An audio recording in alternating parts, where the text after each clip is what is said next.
इमरान हाशमी के साथ काम कर चुकी अदाकारा अलीशा खान को चंद माह पहले दिल्ली के ग्रेटर कैलाश में सड़कों पर इधर उधर घूमते देखा गया था। वैसे अलीशा इकलौती अदाकारा नहीं है जो इस तरह के हालात से गुजरी हैं। इससे पहले भी बॉलीवुड में बहुत से ऐसे सितारे गुजरे हैं जो अचानक अर्श से फर्श पर जा पहुंचे। कोई पागल खाने में मिला तो किसी के अकेले में हो गई मौत। इतना ही नहीं, इनमें से कई तो इतनी बुरी हालत में मिले कि लोग इन्हें पहचान तक नहीं पाए। नजर डालते हैं बॉलीवुड की कुछ ऐसी सेलिब्रिटीज की जिंदगी पर जिन्होंने जिंदगी में बहुत बुरे दिन देखे।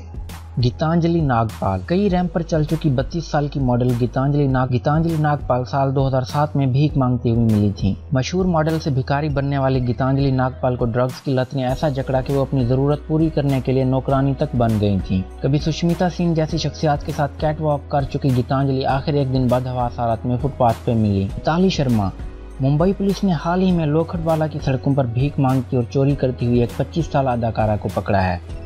जब थाने की 2 लेडी पुलिस ने उसे गिरफ्तार किया तो उसने पुलिस को पहले गालियां दी, एक से अपना हाथ छुड़ाया तो दूसरी को काट कर फरार होने की कोशिश की। मिताली शर्मा बुनियादी तौर पर दिल्ली की रहने वाली हैं। वो भोजपुरी फिल्मों के साथ मॉडलिंग भी कर चुकी हैं।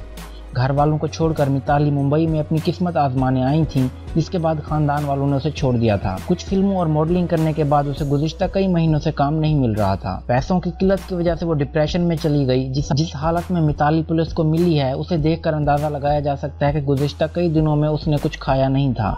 जब पुलिस ने पकड़कर थाने लाई तो सबसे पहले मिताली ने खाने का मुतालबा किया। परवीन बाबी। देवर, नमक हलाल, अमर अकबर एंथोनी और शान जैसी सुपरहिट फिल्मों में काम करने वाली परवीन बाबी की मौत मुंबई के उनके अपार्टमेंट में हुई थी।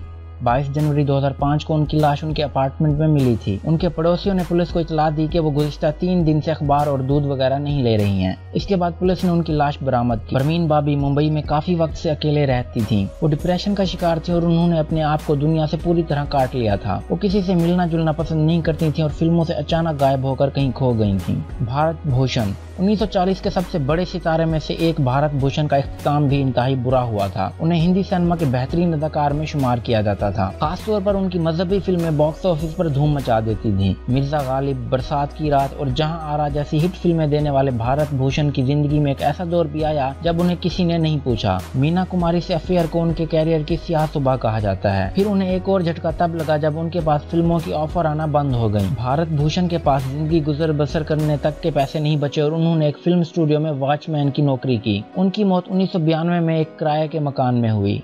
ए.के. हेंगल। बॉलीवुड फिल्मों के मशहूर अदाकार ए.के. हेंगल ने 95 साल की उम्र में 26 अगस्त 2012 की सुबह दुनिया को अलविदा कह दिया था। कई मशहूर फिल्मों में काम कर चुके ए.के. हेंगल का आखिरी वक्त भी इंतहाई तकलीफ में गुजरा। उनके पास इलाज कराने तक के पैसे नहीं थे और बेटे ने भी इलाज में लगने वाले पैसों का इंतजाम करने के लिए हाथ खड़े कर दिए थे। बाद में उनकी बदहाली की खबर सुनकर अमिताभ बच्चन मदद को आगे आए थे और उन्होंने 20 लाख रुपए ए.के. हेंगल के इलाज के लिए देने की बात कही। अचला सचदेव।